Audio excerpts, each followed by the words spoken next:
TCS मध्ये घटना घडली, हा विषय सगळ्यात पहिल्यांदा कोणाशी निगडीत आहे? त्या मुलीशी, त्या मुलीच्या कुटुंबियांशी, त्या मुलीच्या नातेवाईकांशी, बरोबर आहे. त्या मुलीच्या कुटुंबियांनी, मुलीच्या नातेवाईकांनी कुठं आंदोलनं केलीत का? नाही केलेली.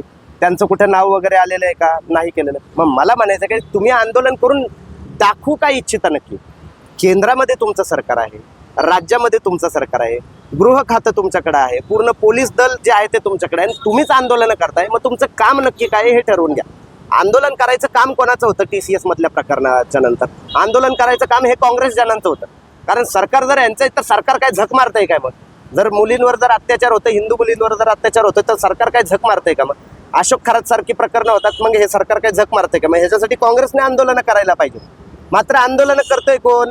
हेच आंदोलनं करतात. ह्यांच्याच राज्यामध्ये मुलींवर अत्याचार होत आहे, ठीक आहे, आणि आंदोलन देखील हेच करतात. मग विरोधकांना स्पेस कुठं ठेवलेला आहे? मग जर आंदोलन तुम्ही करता, विरोधक आंदोलनही करत नाहीत ना.